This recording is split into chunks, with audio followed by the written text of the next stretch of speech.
नमस्कार व्यूअर्स, मैं हूं अमीश देवगन और आप देख रहे हैं देश का सर्वाधिक देखे जाने वाला कार्यक्रम। वक्फ कानून के मुद्दे पर संसद में तकरार हुई, फिर सड़क पर सियासी बवाल हुआ, बंगाल में तो हिंसा का नंगा नाच हुआ। इसके बाद मामला ऑनरेबल सुप्रीम कोर्ट पहुंच गया।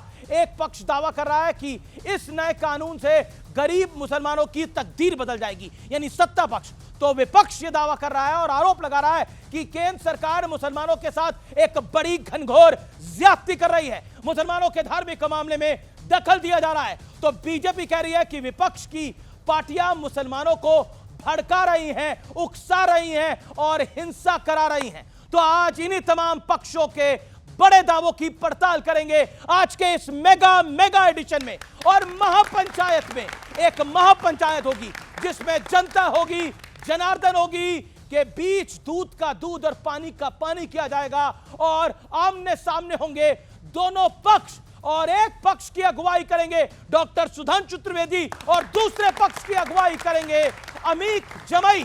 तो स्वागत है आपका आज की इस बड़ी चर्चा में।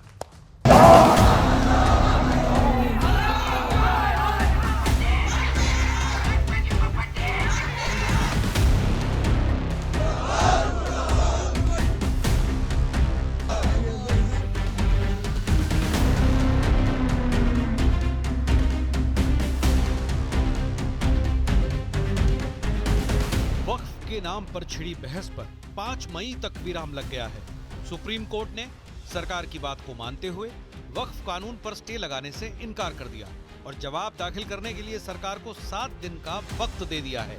इसके बाद 5 दिन के भीतर विरोधी पक्ष को अपनी बात रखनी होगी। सुप्रीम कोर्ट से यही उम्मीद थी कि फैसला हमारे हक में आएगा। पार्लियामेंट में भी मैंने उस पूरे बिल की मुखालिफत की है। हम पूरे उस बिल को उस एक्ट को अनकॉन्स्टिट्यूशनल मानते हैं। जो सबसे अहम पॉइंट थे उन दो उस पर फिलहाल माननीय सर्वोच्च न्यायालय ने स्टे कर दिया। हम इसके लिए मुबारकबाद देते हैं और शुक्रिया अदा करते हैं माननीय सर्वोच्च न्यायालय। हालांकि कोर्ट ने यह भी साफ कर दिया कि अगली सुनवाई तक, अगले आदेश तक वक्फ बोर्ड में कोई नियुक्ति नहीं होगी, वक्फ संपत्ति की स्थिति नहीं बदली जाएगी और वक्फ बाय यूजर पर यथास्थिति बनी रहेगी। लेकिन नए वक्फ कानून पर विरोधियों के लिए सबसे बड़ा झटका यह है कि सुप्रीम कोर्ट ने नए वक्फ कानून पर स्टे लगाने से इनकार कर दिया और साथ ही आर्टिकल 26 को पूरी तरह धर्मनिरपेक्ष बता दिया। इसी आर्टिकल 26 के आधार पर नए वक्फ कानून को चुनौती दी जा रही है। तो सवाल है कि क्या विपक्ष इस मुद्दे को लेकर कमजोर पिच पर बैटिंग कर रहा है? आज इसी मुद्दे पर सबसे बड़े पैनल के साथ जनता के बीच होगा सबसे बड़ा संवाद। और अब बहस का एजेंडा क्या है? नए वक्फ कानून के विरोध के पीछे एक वोट बैंक का एजेंडा है। और वक्फ कानून पूरे देश में लागू, तो हिंसा सिर्फ बंगाल के मुस्लिम बहुल इलाके में क्यों है? और तीसरा बड़ा मुद्दा, तुष्टीकरण के लिए वक्फ बोर्ड को असीमित अधिकार दिए गए कांग्रेस शासित दौर में, और वक्फ पर लगाम के पीछे भारतीय जनता पार्टी की क्या ध्रुवीकरण की चाल है? स्वागत है हमारे तमाम मेहमानों का। एक टीम की अगुवाई कर रहे हैं doctor Sudhanshu Trivedi, member of parliament हैं, लोकप्रिय प्रवक्ता हैं, उनका अभिनंदन है। फैज खान उनका साथ देंगे और विष्णु शंकर जैन होंगे हमारे साथ इस मंच पर। एक तरफ है अमीक जमाई, समाजवादी पार्टी के प्रवक्ता हैं, नेता हैं, उनका अभिनंदन है। मौलाना अंसार रजा जी हैं, उनका अभिनंदन है। विवेक जी अमीक जी का साथ देंगे, उनका अभिनंदन है। तो स्वागत है आज की इस बड़ी महापंचायत के अंदर। डॉक्टर सुधांशु त्रिवेदी, महापंचायत आज हम इसलिए कर रहे हैं क्योंकि इस विषय पर बहुत सी बातें हो रही हैं। सुप्रीम कोर्ट ने भी बहुत कुछ कहा है। भारतीय जनता पार्टी मुसलमानों का भला करना चाह रही है। ये इस देश के मुस्लिम नेताओं के गले उतर नहीं पा रहा है।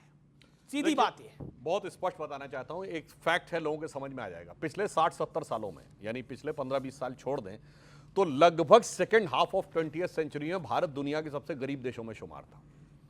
मुसलमानों की संख्या इंडोनेशिया के बाद सबसे ज्यादा यहां थी, यानी भारत का मुसलमान पूरी दुनिया के सबसे गरीब मुसलमानों में शुमार था। ठीक, मगर भारत का वक्फ बोर्ड दुनिया का सबसे अमीर वक्फ बोर्ड हो गया।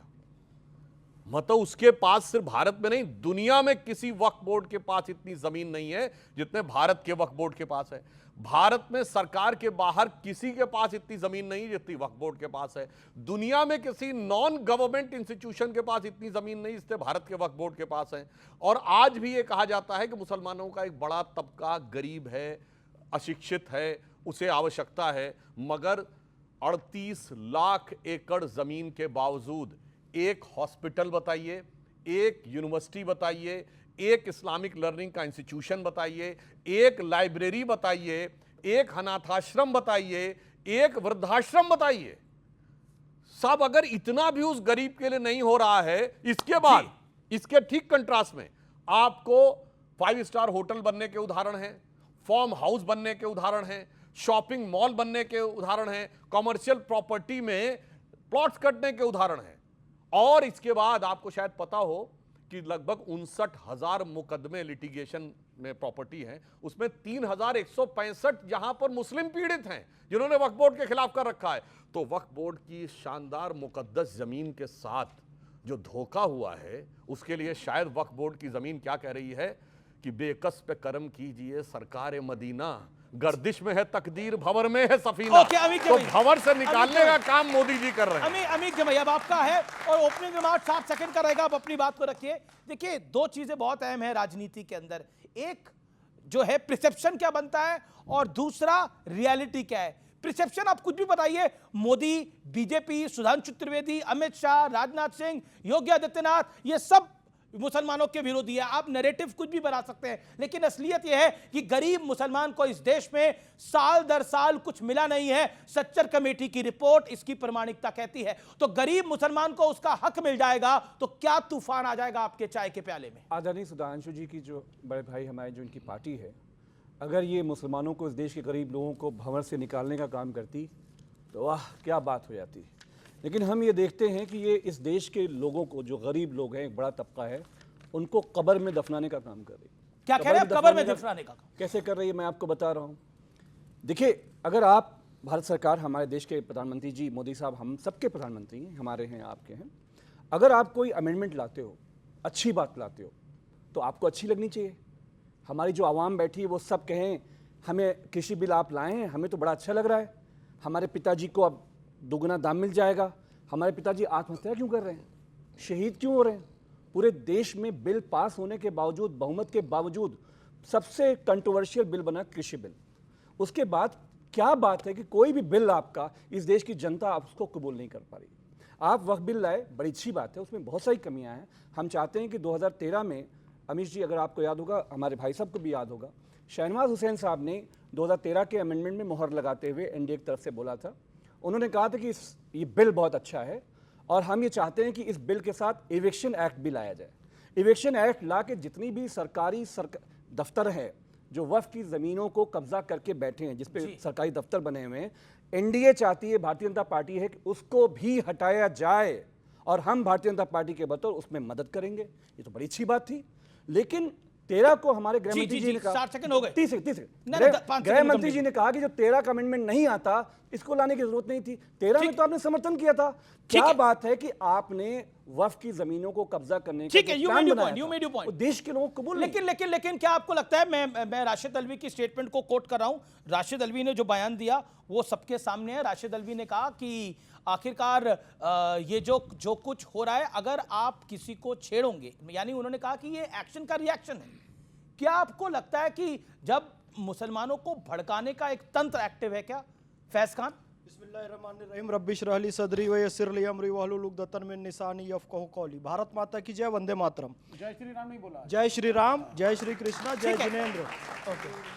राशिद अल्वी जी का जो बयान है ना, मैं उससे सहमत नहीं हूँ। यदि कोई पैगंबर हज़रत मोहम्मद सल्लल्लाहु अलैहि वसल्लम के बारे में कुछ अपमानजनक शब्द कहे या फिर प्रभु श्री रामचंद्र जी के बारे में अपमानजनक शब्द कहे, उसके लिए हमारे देश में कानून है और उस कानून के तहत सजा दी जानी चाहिए। लेकिन विदेश का उदाहरण लेकर, सलमान रुश्दी का उदाहरण लेकर किसी की आंख निकाल लेंगे, दंगा कर देंगे, देश में गृह युद्ध कर देंगे, करबला कर देंगे, ये कहना इस्लाम के भी खिलाफ है और संविधान के भी खिलाफ है। मैं उनके बयान से बिल्कुल असहमत हूं। पर ये भड़काने का काम क्यों हो रहा है? मेरा पॉइंट ये है, मुसलमानों में शिक्षा की सब बताया ना कि हमने मुसलमानों को जी विधायक बनाया, सांसद बनाया, हमने वहां का मुख्यमंत्री भी बना दिया, फिर भी सच्चर कमेटी की रिपोर्ट करी है मुसलमान शिक्षा में सबसे पीछे। तो शिक्षा में सबसे पीछे है तो उनको बहकाना, वर्गलाना आसान होता है और ये लोग वही कर रहे हैं।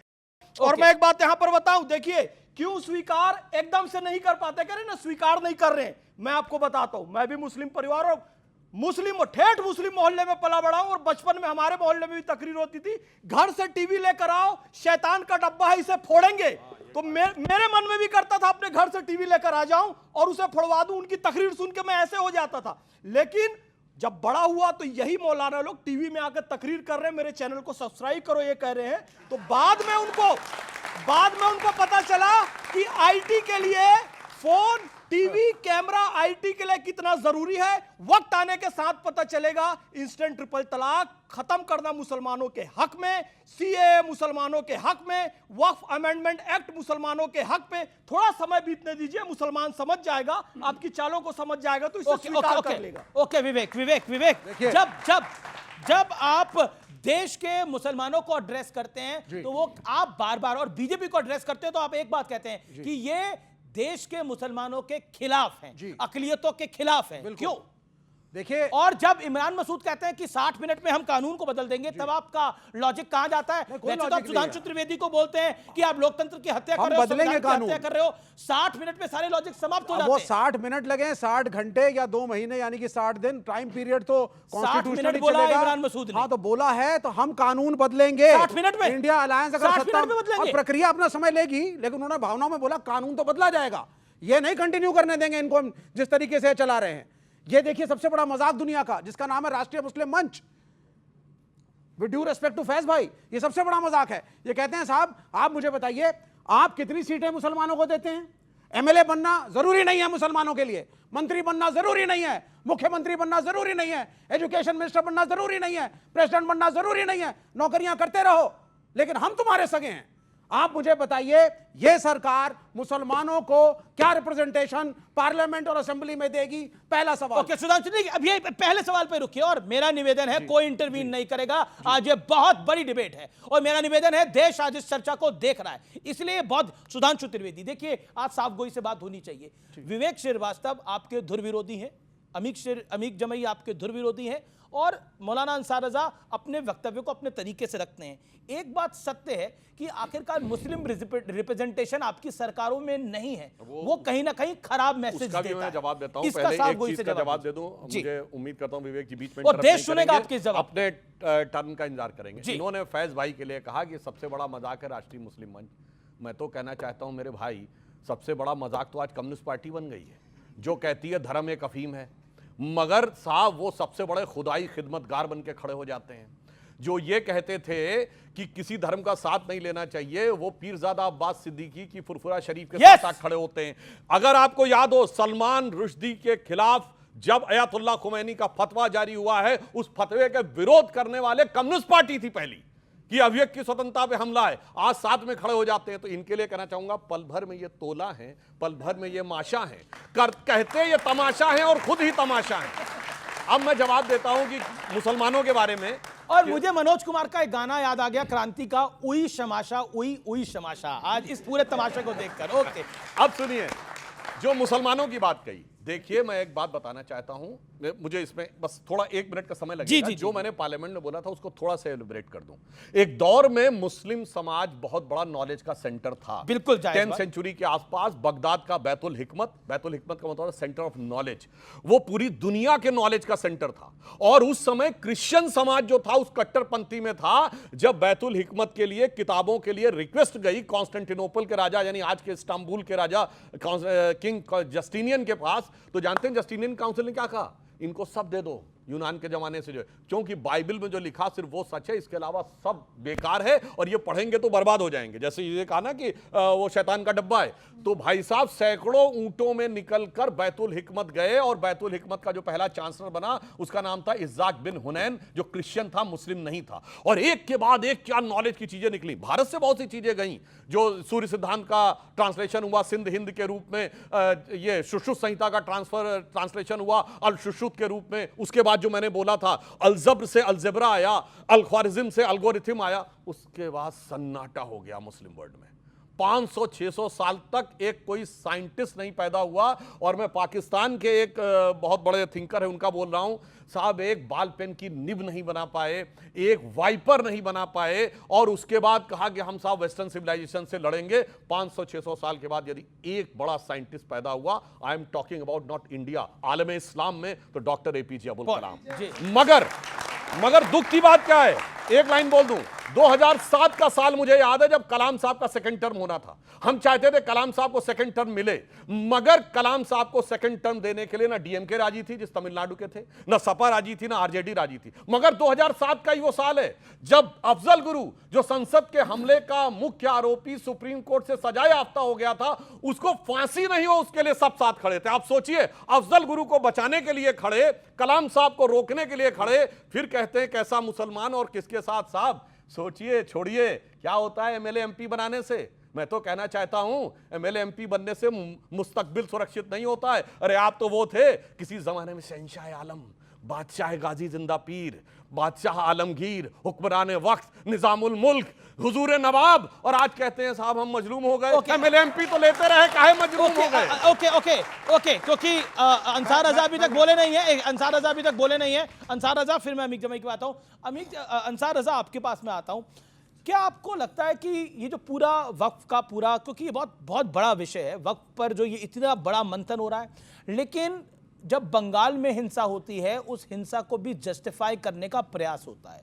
दुख तब होता है जब इस देश के कुछ बड़े मुसलमान नेता या फिर देश की बड़ी ऑपोजिशन पार्टी के नेता कहते हैं कि हम ममता बनर्जी के साथ खड़े हैं। अखिलेश यादव ने बोला ममता बनर्जी के साथ खड़े हैं, राशिद अल्वी ने उसको जस्टिफाई करने का प्रयास किया। तो दुख तब होता है, तकलीफ तब होती है।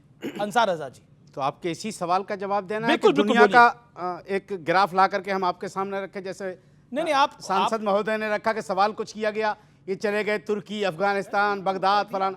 अरे साहब जवाब वो आना चाहिए जो आपने सवाल किया।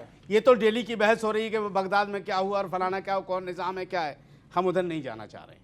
आपने जो सवाल किया है, पहली बात तो मुर्शिदाबाद में जो कुछ हो रहा है बिल्कुल गलत हो रहा है।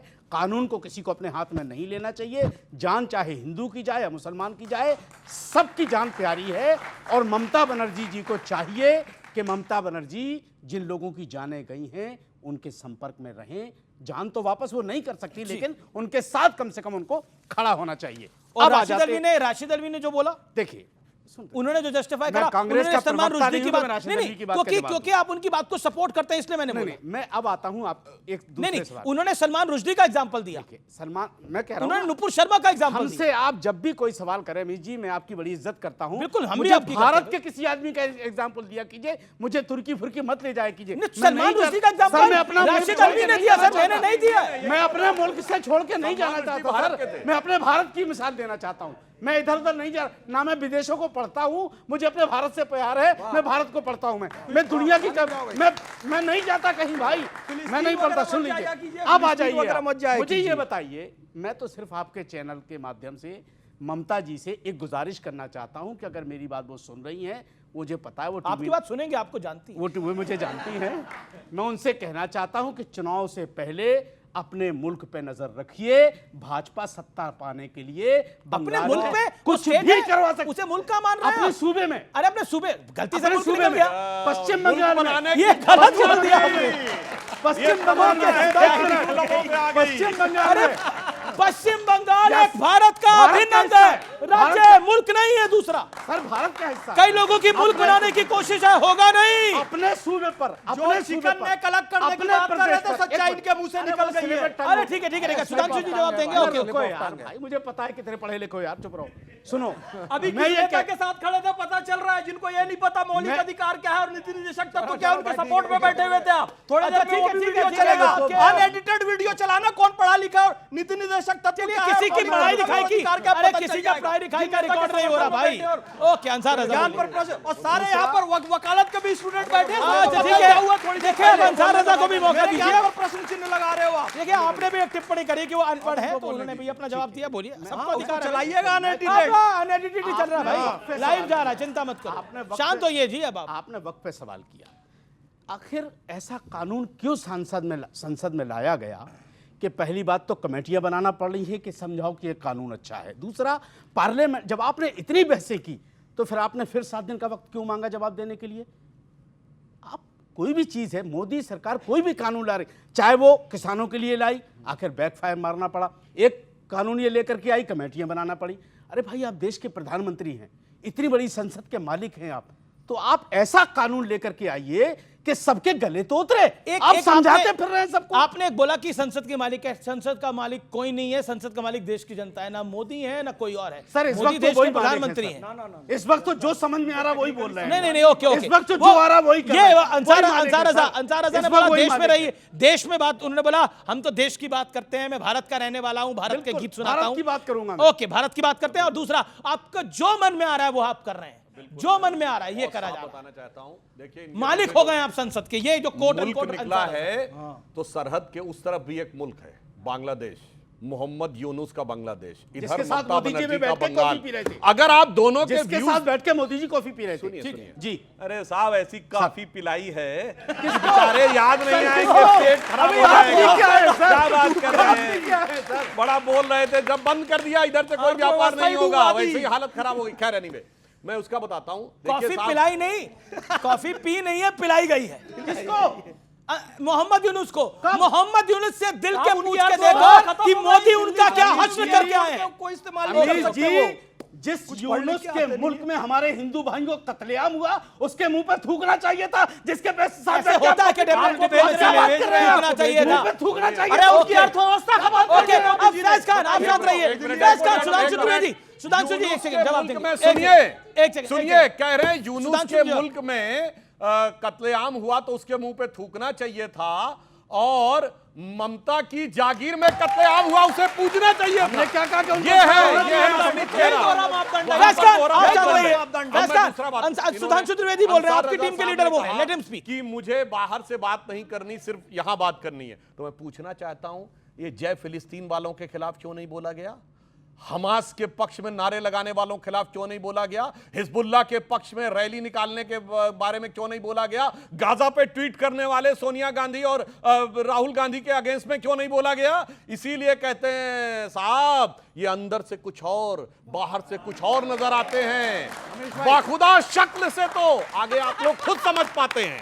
अब मैं एक और बात कहना चाहता हूं, इसकी जरूरत क्यों पड़ी? सर, जरूरत एक लाइन में कह दूं। बहुत अच्छा जवाब दे सकता हूं, दे दीजिएगा जवाब। मैं नहीं चाहता हूं, चूंकि मैं जब इज्जत करता हूं किसी तो करता हूं। फिर सर, आपके लिए नहीं कह रहा हूं। हाँ, मैं तो उनके पूरे इंडिया गठबंधन के लिए एक लाइन में कह दूं क्यों जरूरत पड़ी। मैं सिर्फ एक उदाहरण देना चाहता हूं। Catholic bishop council of Kerala ने लिख के दिया है कि जिस ढंग से सैकड़ों एकड़ जमीन पर क्रिश्चियंस की कब्जा हुआ है और जिस ढंग से चर्चेस पे कब्जा हुआ है, उन्होंने लिख के दिया कि साहब इस पे जल्दी से जल्दी चेंज होना चाहिए। और अपोजिशन पार्टी के एमपीज को भी उन्होंने रिक्वेस्ट की थी। 31 मार्च को उन्होंने लिख के दिया कि साहब यूनानिमस करवाइए, क्योंकि ये बहुत हमारे लिए कष्टकारक हो रहा है। अब बताइए, अब जब दोनों माइनॉरिटी हो गई तो पहले तौला जाता है, एक कौन सी मजबूत वाली माइनॉरिटी है, कौन सा मजबूत वाला वोट, इसकी धमक ज्यादा है, इसकी खनक, छोड़ो क्रिश्चियंस को छोड़ देते हैं, ये वाला पकड़ लेते हैं। जी, अब मैं अमित जमाई की बारी है। देखो, वो काफी देर से इंतजार कर रहे हैं और इस टीम के एक हमने एक फॉर्मेट तय करा, तो उस फॉर्मेट के हिसाब से सुधांशु जी की अब बात का जवाब अमित जमाई देंगे। अमित जमाई, एक बात, अभी हमने पाकिस्तान के आर्मी चीफ का एक बयान सुना, मैं वो प्ले कर देता हूं, और वो बहुत सारे सवाल खड़े कर देता है। वो सवाल इसलिए खड़ा करता है कि एक मुल्क का जो आर्मी चीफ है वो भारत के बारे में और खासतौर पर हिंदुओं के बारे में क्या सोच रखता है, कितनी ज़हीनी सोच और कितनी गंदी सोच रखता है, वो मुझे बताने की आवश्यकता नहीं है। और मैं आपको बाइट क्या सुनानी है, मैं बता देता हूं उन्होंने किस तरह से हिंदुओं को सेकेंड ग्रेड सिटीजन की तरह बोला है। क्या आपको लगता है कि कहीं ना कहीं भड़काने का काम बॉर्डर पार भी है और भड़काने का काम यहां से भी है? आर्मी चीफ के जो पाकिस्तान के लोग हैं अभी भारत के बारे में जानते नहीं हैं। ये वो चोट है जब पाकिस्तान के 2 चिथड़े उड़ा दिए थे इंदिरा गांधी जी ने, और हमारे मरहूम अटल बिहारी वाजपेयी साहब ने जो है दुर्गा का खिताब इंदिरा जी को दिया था। आज उस बांग्लादेश में शेख हसीना तक, मुजीब से लेके हसीना तक, जो बांग्लादेश भारत के साथ जान से, दिल से, जिगर से जुड़ा रहा, चाहे वो हमारे मनमोहन सिंह जी रहे हों, चाहे वो हमारे प्रधानमंत्री मोदी जी रहे हों, शेख हसीना को वो अपनी सगी बहन की तरह से मानते थे। लेकिन जब ये देश टूटा, बांग्लादेश, आज वहाँ पे पाकिस्तान का कब्जा होने का जो पूरा कार्यक्रम था, भारत ने बैठे बैठे उसको अपनी आंखों से देखा है कि कैसे आईएसआई ने, चाइना ने बांग्लादेश पे कब्जा किया और हमारे हिंदू भाइयों के साथ जो कुछ हुआ, हम तो ये कहते हैं कि वहां पे फौज उतार देनी चाहिए थी, जैसे इंदिरा गांधी ने फौज उतारी थी वहां पर। दूसरी बात, एक छोटी बात, देखिए मैं अपनी पार्टी की तरफ से जो छोटी बातें वक्त पे कहना चाहता हूं। आज कोई चर्चा नहीं कर रहा है। नहीं, मैं इसलिए बोल रहा हूं क्योंकि उन्होंने बोला पाकिस्तान जो क्रिएट हुआ वो फाउंडेशन ऑफ हिंदी हेट्रेड पर हुआ, एंड उसके बाद वी मुस्लिम रिजेक्टेड हिंदू मुस्लिम को existence and carved out Pakistan. ये पाक आर्मी चीफ ने बोला, और अपने बच्चों को ये बताइए। एक सेकेंड, और उन्होंने सीए को लेकर, वक्फ को लेकर भी बहुत सारी बातें बोली। मेरा प्रश्न ये है कि बॉर्डर के उस पार और बॉर्डर के इस पार, क्या आपको लगता है कि, और अमन की आशा के जो तार जोड़ने का प्रयास होता था इस देश के अंदर, क्या आपको लगता है कि बॉर्डर के उस पार और बॉर्डर के इस पार कहीं ना कहीं भारत में भी भड़काने की कोशिश है देश के मुसलमानों को? मेरा सवाल ये इसलिए है क्योंकि ये हो रहा है। चीन और पाकिस्तान के मामले में भारत का हर नौजवान, चाहे वो फैज साहब हो जो दक्षिणपंथी संगठन में बैठे हुए हैं, चाहे वो हमारे भाई हो रजा साहब हो, अमीर जामाई हो, एक दो साथी जहां बैठे हैं, अपना खून इस मादरे वतन के लिए जब जरूरत होगी प्रधानमंत्री जी ऐलान करेंगे, एक खून भारत की सरहद पर मिलेगा। मैं आपसे दो बात जो इंपॉर्टेंट कहना चाहता हूं, विष्णु भाई भी हमारा आ गया। मैं ये कहना चाह रहा हूं कि सर्वोच्च न्यायालय ने जो आज टिप्पणियां करी हैं, ये ऐसी गंभीर टिप्पणियां हैं जिस पे दो बातें समाजवादी पार्टी से हम कहना चाहते हैं कि आप जो वक्फ बाई यूजर, आप कहते हैं मुसलमानों के पास इतना जमीन है, इतने लाख करोड़ जमीन है, 90% उसमें कब्रिस्तान और मस्जिदें हैं, दरगाहें हैं। आप बताइए कि एक कब्रिस्तान में आमदनी क्या होती है? हमारे यहाँ, आपके यहाँ गांव में जो शमशान है उसमें कोई आमदनी होती है क्या? कब्रिस्तान की आमदनी की बात नहीं कर रहे। वो कह रहे हैं कि अगर इतनी बड़ी लैंड है, रेलवे के बाद, आर्मी के बाद सबसे बड़ी लैंड है, और आमदनी कितने 100 करोड़ रुपए है, सिर्फ कितने हजार करोड़ चाहिए? अमीश जी, वो किसको मिलेगा? गरीब मुसलमान को मिलेगा। अमीश जी, जो झटका मिला है आज ओके, झटका मिला है सुधांशु त्रिवेदी। मैं आता हूं विष्णु शंकर जान। राष्ट्रपति ने क्या बोला है इस बिल पे, वो बात मैं चाहता हूं सुधांशु भाई बोले उसको, लेकिन हमारा ये कहना है कि जो आपका जमीन हड़पने का कार्यक्रम था वक्फ बाय यूजर के जरिए, आज सुप्रीम कोर्ट ने उस पर रोक लगा दी। आप चाहते थे Hindu endowment board, Sikh board, किसी में मुसलमान के होने का क्या जरूरत है? सिख लोग जो अपना गुरुद्वारा चलाते हैं उसमें मेरा आपका क्या काम है? धर्म सबको आजादी देता है, स्वतंत्रता देता है कि आप उसको मैनेज करो। ठीक है, मंदिर को चलाओ। संक्षेप में, अब आपने कम से कम 2.5 मिनट बोला। Okay, Sudhanshu Trivedi 50 second, then Vishnu Shankar. Step by step बताना चाहता हूं जो इन्होंने बात की। जब आर्मी चीफ ये बोल रहा है कि it is we Muslim who created Pakistan believe in two nation theory, अब माफी मांगनी चाहिए जो कहते हैं सावरकर ने और फलाने ने ढिमाके ने टू नेशन थ्योरी दी थी। माफी मांगनी चाहिए। अब तो पाकिस्तान का आर्मी चीफ बोल रहा है कोई स्टेप नहीं। अब सुनिए, दूसरी बात मैं बताना चाहता हूं, two nation theory sir Syed Ahmad Khan ने दी थी उस जमाने में, 1888 1887, लखनऊ 1888, और सुनिए 1888 मेरठ, और उस जमाने में सावरकर साहब 3-4। अच्छा, हमसे क्या मतलब पाकिस्तान बन गया? हमसे क्या मतलब? भारत के मुसलमानों से क्या मतलब? इसलिए कि भारत के मुसलमान अपने मादरे वतन के साथ लगे रहे, अपने जैसे सब लोगों ने देश को आजाद कराया, मिलजुल के हम आगे बढ़े। और क्या यह बात सही नहीं है कि इस देश के हिंदुओं ने मुसलमानों से वादा किया था कि जो इस मिट्टी में अपने बाप की कब्रें ढूंढते हैं, हम पूरी जिंदगी बतौर हिंदू एक एक मुसलमान की सुरक्षा करेंगे? आज सुरक्षित है मुसलमान? अब मैं जवाब दे दूं। पहली बात, ये सरासर झूठ है। भारत में रहने वाले, सुनिए जवाब देता हूं, 90% मुसलमानों ने पाकिस्तान बनने के लिए वोटिंग की थी 1946 की कॉन्स्टिट्यूएंट असेंबली में। और इसके लिए मैं कोट करता हूं, 3 फरवरी 1948 को कलकत्ता में सरदार पटेल का बयान है, और 28 अगस्त 1947 को कॉन्स्टिट्यूएंट असेंबली में सरदार पटेल ने गुस्से में कहा था, जब मुस्लिम लीग के समर्थकों ने आकर यह कहा था, प्रतिनिधियों ने, कि हमें सेपरेट इलेक्टेड चाहिए, तो उन्होंने यह सीधे बोला था, कोई जाके चेक कर ले, हवा में नहीं बोल रहा हूं, कि भारत के ज्यादातर मुसलमानों ने पाकिस्तान बनने के लिए वोट किया है। मैं नहीं मानता कि एक रात में दिल बदल गया, मगर जो होना था वो हो गया। अब अलग सेपरेट इलेक्टेड, अलग आइडेंटिटी, अलग कानून की बात मत करो, सरदार आगे चलने के पहले दिन से। और मैं एक और बात बताऊं, आप अपनी बात में फिर बोलिए। आपको पता मोहम्मद अली जिन्ना कहां से चुन के गया था 46 की कॉन्स्टिट्यूएंट असेंबली में? ना रावलपिंडी से, ना पेशावर से, ना लाहौर से, ना कराची से, ना ढाका, चिटगांव से, मुंबई की बाइक से। 95% क्या मुंबई का? नहीं, अब मैं बताना चाहता हूं। बिल्कुल, मैं आपको मौका दूंगा, पूरी बात दीजिए, पूरी बात होगा, आपको मौका मिलेगा। और रही बात इसकी, बहुत जो पाकिस्तान में हो रहा है ना, कह रहे हैं जो बांग्लादेश में, याद करिए, बांग्लादेश की अपोजिशन पार्टी तो बीएनपी थी, बांग्लादेश नेशनल पार्टी, जिसने जमाते इस्लामी को सबसे पहले सर पे चढ़ाया। 2001 में जमाते इस्लामी का एक मिनिस्टर बनाया, आज कहां है बांग्लादेश नेशनलिस्ट पार्टी? जमाते इस्लामी है। सोच लो, चिंगारी का खेल बुरा होता है, औरों के घर में आग लगाने का सपना अपने घर में ही सदा खरा होता है। जवाब फिर ऑडियंस से सवाल लूंगा मैं। जो हम नॉबिंग करता है उसका हर्ष नहीं होता। और लास्ट में मैं कह दूं आर्मी चीफ के लिए, ये बहुत बोल रहे हैं, पाकिस्तान की नेशनल असेंबली में पाकिस्तान के एमपी का पाकिस्तान के विदेश मंत्री के सामने दिया गया बयान है। उसने कहा शाह महमूद कुरैशी साहब बैठे हुए थे, पाकिस्तान के आर्मी चीफ आए और उनके पांव कांप रहे थे। ये फ्लोर ऑफ द हाउस पे दिया गया बयान है और उन्होंने कहा खुदा का वास्ता है अभिनंदन को वापस कर दो वरना शाम तक इंडिया अटैक कर देगा। ये तो हैसियत है। अभी 14 में पूरे देश के हिंदुओं से जब प्रधानमंत्री ने बोला कि अब ये यूपीए खत्म हो चुका है, मैं पहला हिंदू हूं जो प्राइम मिनिस्टर बन के भारत को बचाऊंगा, सरहद को बचाऊंगा, और ये पहले आदमी थे बिगर पासपोर्ट वीजा लिए पाकिस्तान में घुस गए, जाके बिरयानी खा के आए।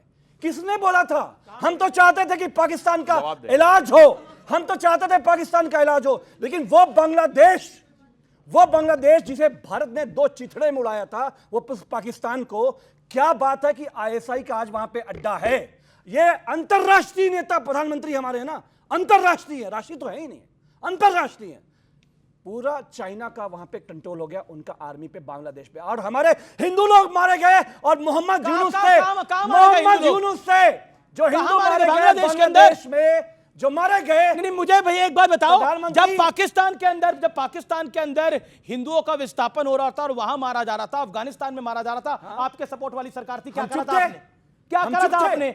हिंदुओं को विस्थापित करके ट्रेनें कट के आई थी, क्या करा था आपने? नहीं। जब पंडित नेहरू, जब इसीलिए पंडित नेहरू थे वहां पर, क्या बात पूरी नहीं हुई है जी। मैं आपसे ये पूछ रहा हूं कि आज दुनिया के सबसे शक्तिशाली प्रधानमंत्री है, उनकी आंखों के सामने जब मोहम्मद यूनुस बैठे हैं, पहले आदमी है हमारे देश के प्रधानमंत्री मोहम्मद यूनुस बोले आप सरकार बनाओ, हम आपके साथ हैं। 2 बात आप वहीं से भाषण से मंचवा पे बोलते हैं ना, टेलीप्रॉम्प्टर लेकर आप बोलते हैं कि हमारा एक भी हिंदू माइनॉरिटी के साथ कुछ हुआ तो भारत चुप नहीं। ओके, जवाब एक सेकंड सुधांशु। जैन साहब क्या कोर्ट में मामला गड़बड़ा गया है? ऐसा बार-बार मैसेज ये आ रहा है लंबा चौड़ा। वक्त पर वापस आते हैं। टोटल गलतफहमी फैलाई जा रही है। सबसे पहले मैं आपको बता दूं, खेल बिगड़ गया है? कोई खेल नहीं बिगड़ा है, ना कोई खेल था। ये बिगड़ने वाला है? नहीं, ये मौसम बिगड़ने वाला है? कुछ नहीं, हम आपको स्पष्ट रूप से बता दें। ये तो लिखवा के लाए ना, समझने वाले समझ रहे हैं, ना समझे वो अनाड़ी। लिखवा के अंसार रजा मुस्कुरा रहे हैं तो मतलब कुछ लेकर आया ना। ओके, बोलिए। देखिए, प्लीज बोलिए सर। सबसे पहले मैं आपको बता दूं कि सुप्रीम कोर्ट ने खुद ये चिंता व्यक्त की और इसको नहीं बताया जाता है। सुप्रीम कोर्ट ने अपनी हियरिंग में कहा कि दिल्ली हाईकोर्ट वक्फ पे जान के हम शौक में हैं। सुप्रीम कोर्ट ने अपनी हियरिंग में ऑब्जर्वेशन दिया कि इस वक्फ अमेंडमेंट एक्ट में ऐसे बहुत सारे प्रावधान हैं जो स्वागत लायक योग्य हैं। और साथ ही साथ अमीर जी मैं आपको बताना चाहता हूं कि सुप्रीम कोर्ट ने अपनी आज की हियरिंग में सॉलिसिटर जनरल साहब ने अंडरटेकिंग दी है कि जब तक इस मामले की फाइनल हियरिंग नहीं हो जाती 5 मई तक, तब तक 2 प्रावधानों को हम इंप्लीमेंट नहीं करेंगे। कोई इंटरिम ऑर्डर नहीं है, पहली बात। और दूसरी बात मैं कहना चाहता हूं, अभी मैं यहां पे सुन रहा था, जरा आप मुझे बताइए, बहुत विरोध है, बहुत दर्द है अमीर जी कि 2 non Muslim member Waqf council of लेकिन सुप्रीम कोर्ट ने तो बोला स्टेटस को रहेगा, मतलब अभी कुछ नहीं। एसजी ने, सॉलिसिटर जनरल ने स्टेटमेंट दिया है कि अभी हम कुछ नहीं करेंगे। सुप्रीम कोर्ट का आदेश नहीं है, सरकार ने। इस बात में फर्क होता है, दोनों बात में बहुत बड़ा फर्क है। सॉलिसिटर जनरल ने कहा, तुषार मेहता साहब ने, कि अभी हम कुछ नहीं करेंगे जब तक फाइनल हियरिंग नहीं हो जाती है। Point number 1। पॉइंट नंबर 2, अमीर जी इस बात को जरा मैं बताना चाहता हूं, जरा इन सारे लोगों से पूछिए, अभी सारे अलग अलग एक्ट का हवाला दे रहे थे। वक्फ एक्ट 1995 नॉन मुस्लिम्स पे लागू क्यों होता है? ओके, पॉइंट है आपकी बात के अंदर। अमित जवाब ठीक है, अमित जवाब। देखिए विष्णु भाई, क्यों लागू होता है? क्यों लागू होता है? क्या विष्णु भाई, तो 2 नॉन मुस्लिम मेंबर इसीलिए 2 नॉन मुस्लिम मेंबर है, हम पे लागू होता है। मैं आपके चैनल के माध्यम से कहना चाहता हूं, हटा दीजिए वक्फ काउंसिल से 2 नॉन मुस्लिम मेंबर और वक्फ बोर्ड से, पर वक्फ एक्ट 1995 हम पे लागू भी नहीं होना चाहिए। ओके, जवाब। विष्णु भाई, वैसे जैन भी मिनोरिटी है, जैसे अंसार रजा मिनोरिटी है, अमीर जमाई मिनोरिटी है, हम माइनॉरिटी नहीं मानते, मिनोरिटी हम अभिन्न अंग हैं। हम इस पूरे सनातन समाज का अभिन्न अंग है, हम माइनॉरिटी नहीं है।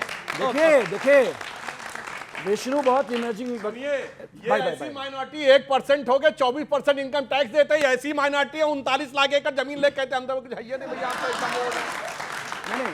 अमीर भाई अंसार रजा का जवाब भी जरूरी है। विष्णु बहुत इमर्जिंग वकील है, मैं इनको बड़ा पसंद करता हूं विरोध के बाद। पसंद करते हैं आप इनको? सुनिए तो मेरी बात, पूरे देश में दिल से बोल रहे हैं आप? अरे सुनिए ना, सुन ही रहा हूं मैं अरे तो। विचारधारा का टकराव है, उन्होंने वकील विचारधारा का टकराव है, वकील के रूप में अच्छे इंसान है, लेकिन उन्होंने वकालत पे बात नहीं करी।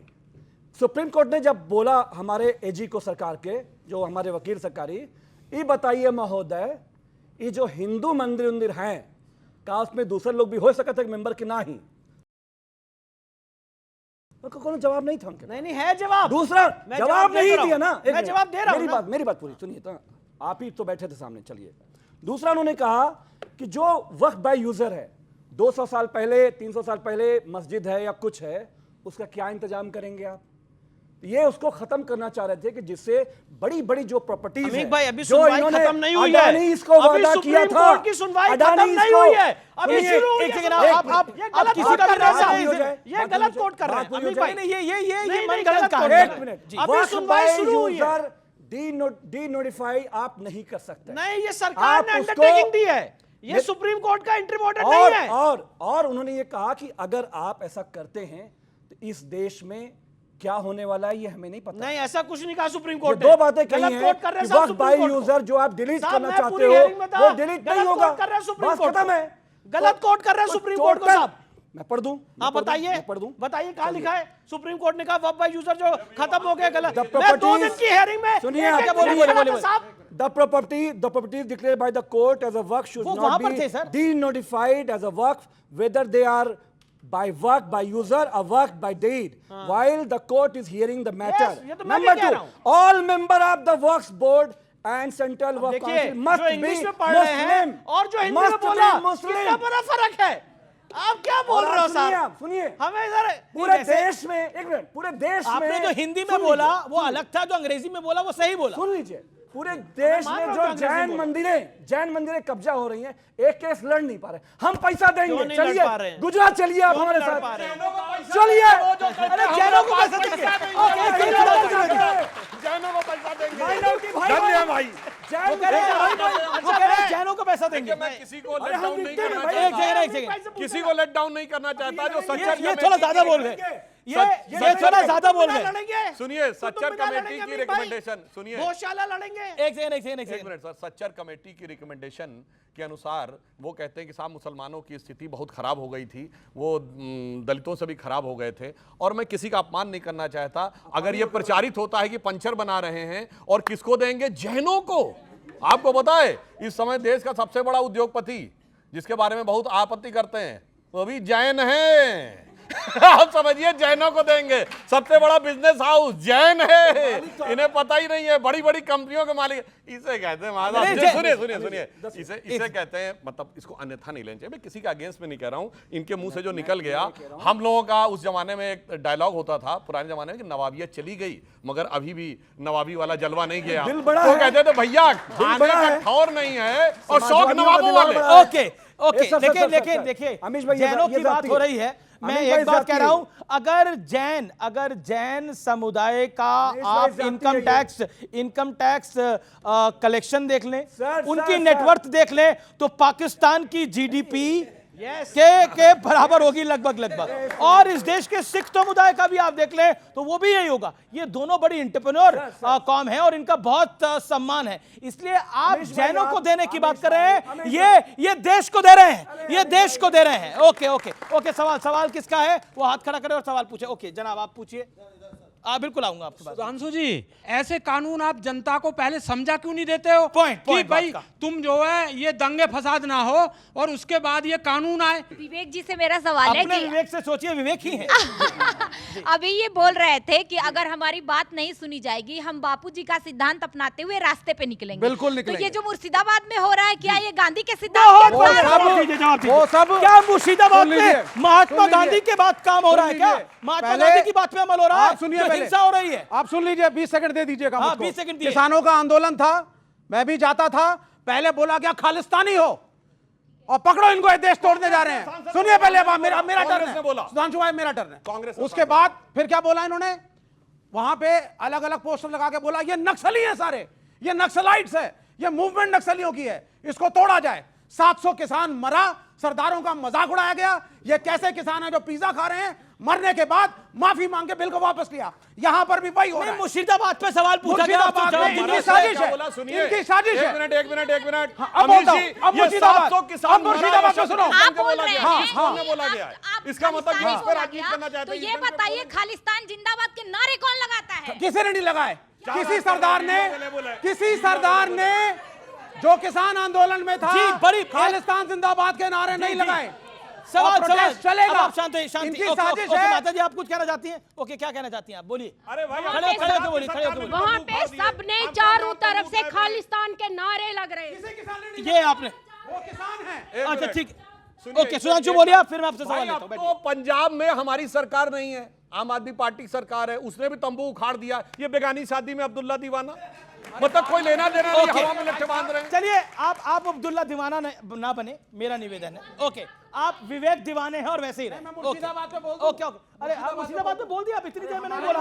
अब दूसरा सवाल। अरे मौलाना साहब को मौका दीजिए भाई, अब्दुल्ला को मौका दीजिए। बिल्कुल मौका दे रहा हूँ। एक सेकंड, सवाल आ रहा है। मेरा सवाल भाजपा के प्रवक्ता से है, सुधांशु जी से सवाल है मेरा कि हिंदुस्तान के अंदर जो मुसलमान है और अगर रास्ते पे नमाज पढ़ता तो उसको मना कर दिया जाता, इसको इजाज़त नहीं दी जाती, लेकिन हिंदू जब भाई हमारे कावड़ लेकर आते तो महीनों महीनों के लिए रास्ते बंद कर दिए जाते हैं। दूसरी बात सर, जब मुसलमान जो है सर वो मस्जिद, कहीं अवैध मस्जिद के नाम पर मस्जिद या दरगाह होती है उसको तोड़ दिया जाता है, लेकिन उसके बराबर में जो मंदिर होता है या और भोजन स्थल होता है वो नहीं तोड़े गए। कल की हरियाणा की घटना है सर, मैं उसको कहना चाहूँ। तो मैं कह रहा हूँ ये जो देश के अंदर कानून को, देश के अंदर ये जो कानून सर, ये कानून को लागू करने के लिए धोनी नीति किस लिए है सर? एक सवाल है, देखिए ये एक सेकंड है, विवेक शांति रहिए आप। अब ये एक सुधांशु सवाल है और ये ब्रॉडर सवाल है। ब्रॉडर सवाल इसलिए कि इस बात को बहुत सारे नेता भी कह चुके हैं कि मुसलमानों को सेकंड ग्रेड सिटीजन की तरह ट्रीट करा जा रहा है हिंदुस्तान के अंदर। ये एक धारणा बनाने का प्रयास हो रहा है। एक सेकंड, ये सुधांशु जी इसका देखिए, ये 40 सेकंड लीजिए, जवाब दीजिए। बताना चाहता हूं, सड़क के ऊपर कोई भी कार्य करना परमिशन लेकर करिए, कोई प्रॉब्लम नहीं है। गणपति पंडाल लगाइए, दुर्गा के पंडाल लगाइए, आपको अगर कोई अपना जलसा करना है परमिशन लीजिए, करिए। पर अगर आप बगैर परमिशन के रोड ब्लॉक करेंगे तो हटाया जाएगा। सिंपल सी बात है, मैं चैलेंज करके कहता हूं, नमाज पढ़ने की परमिशन कहां दी गई, दिखाइए। दूसरी बात मैं कहना चाहता हूं, वो कह रहे परमिशन दी नहीं जाती। ठीक है, आपने अच्छा सुनिए 2014 से पहले की दिखाइए परमिशन। है सड़कों के ऊपर तमाम वो है, 2014 से पहले नहीं थी परमिशन। उस जमाने में हमारी सरकार नहीं थी परमिशन। अच्छा चलिए, परमिशन दिखाइए, आपने रिक्वेस्ट दिखाइए कभी 2014 से पहले। यही समस्या है। एक इस्लामिक देश बताइए जो सेकुलर हो और जहां पर डेमोक्रेसी प्रिवेल करती हो, जहां पर लोकतंत्र हो, जिसकी दुहाई आप लेते हैं। आप मलेशिया गए कभी? हाँ जी, मलेशिया गए कभी आप? मालदीव गए कभी आप?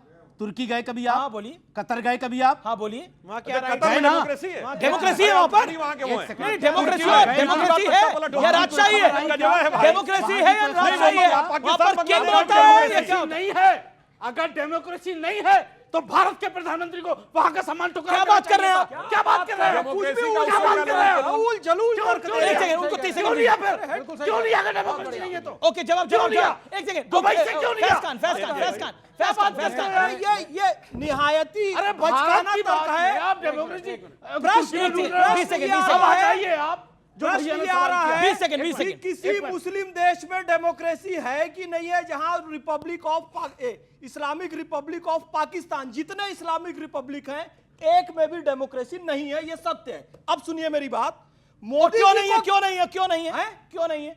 अरे भाई मुस्लिम बहुसंख्यक है तो अपने हिसाब से शरिया लॉ को लेके आते हैं। एक लाइन बिल्कुल आपको मैं आ रहा हूं। एक मुस्लिम कंट्री बता दिया कम्युनिस्ट पार्टी बैंड ना हो, बताइए जहां कम्युनिस्ट पार्टी बैंड ना हो, और एक कम्युनिस्ट कंट्री बताइए जहां तोप लगा के मस्जिद ना उड़ाई गई हो, चाइना में उड़ाई गई, रशिया में उड़ाई गई। ओके, बुल्गारिया में बाहर सांप नेवले, मैं किसी के लिए वो वर्ड नहीं प्रयोग कर रहा हूं, उदाहरण दे रहा हूं। बाहर ऐसी लड़ाई है जैसे सांप नेवले की लड़ाई है, यहाँ कैसे गले मिलके साथ में खड़े हैं और ज्ञान दे रहे हैं कि साहब ये हमारे, बता रहा हूं। और सुनिए, अरे वो आपको गले लगाना नहीं चाहते, आप गले पड़ रहे हैं। वो आपको गले लगाना नहीं चाहते, आप गले पड़ रहे हैं। ओके, अंसार देना नीचे भाई। एक मुस्लिम कंट्री बताइए जहां फ्रीडम ऑफ स्पीच हो और एक कम्युनिस्ट कंट्री बताइए जहां फ्रीडम ऑफ स्पीच हो, और यहाँ यही दोनों खड़े हो जाते हैं फ्रीडम ऑफ स्पीच के। जब भी हमारे मुल्क की इंसानियत की बात आती है, डेमोक्रेसी आती है डेमोक्रेसी की, तो भाजपा या भाजपा के जो हवारी जवारी हैं वो मिसाल देते किसकी? क्या है भाजपा के हवारी जवारी? हवारी जवारी मतलब जो उनके साथ रहते हैं, हाँ, तो वो पाकिस्तान की मिसाल देते हैं। आप ऑडियंस हैं, आप समझदार हैं, सवाल आपसे करता हूं, जो हवारी जवारी कहां किसको है आपने यहाँ पर? जो पाकिस्तान, एक मिनट, जो पाकिस्तान दुनिया के ज़कात टुकड़ों पे पल रहा हो उसकी हम मिसाल देंगे। कतर की तो आप दे रहे थे अभी। कतर ज़कात पे नहीं पल रहा है, पाकिस्तान ज़कात पे पल रहा है, और पाकिस्तान से हमारा कोई लेना देना नहीं है भाई। नहीं, बिल्कुल पाकिस्तान से लेना हमारा क्या लेना देना है? ओके, एक मिनट, कश्मीर तो 100% मुस्लिम डोमिनेटेड था, वहां तो चरारे शरीफ इसलिए जला दी गई, तो जलाने वाला पाकिस्तान भाग गया क्योंकि उन्होंने कहा दरगाह को ओके, आहारी जवारी पर जवाब जरूरी है। ओके, आहारी जवारी पर मैं सबका कंक्लूजन एक बात कहूँ, चट्टे बट्टे की बात नहीं है। अरे आप पहले बताइए, सुधांशु जी सही हैं? अबे सुनिए विवेक जी, वो अपने टर्न का वेट करते हैं। विवेक जी आपको मैंने मौका दिया, शांत हो, ऑडियो नहीं जा रहा आपका। राष्ट्रवादी मुसलमान अच्छा होता है, आतंकवादी गलत होता है, इसके साथ आप खड़े होते हैं। ओके, शांति रखिए। यदि पूरी दुनिया में प्रश्न चिन्ह लगाए जा रहे हैं कि एक भी देश में डेमोक्रेसी नहीं है, ये सत्य बात है, किसी मुस्लिम देश में डेमोक्रेसी नहीं है, ये सुधांशु जी ने सत्य कहा। क्या लेना देना? यहाँ पर इस देश में अब हम इस देश में आते हैं कि देश का मुसलमान, मतलब दुनिया में तो कहीं डेमोक्रेसी है ही नहीं, और भारत का मुसलमान सबसे कम टैक्स दे रहा है, लगभग नहीं के बराबर दे रहा है। इसमें मुसलमानों के खिलाफ है, क्या फालतू बात कर रहे हैं? ये नाराज होने की जरूरत नहीं है, जिसमें किरदार में झांकने की जरूरत है, इसमें किरदार में झांकने की जरूरत है कि आप ऐसा क्यों कर रहे हो? अरे सुधार पे काम करो, सुधार पे काम नहीं कर रहे हो, पूरी दुनिया में। चलिए, अनुशासन एक ऐसा तरीका है जो उसमें कामयाब हो गया वो हर काम में जीत सकता है।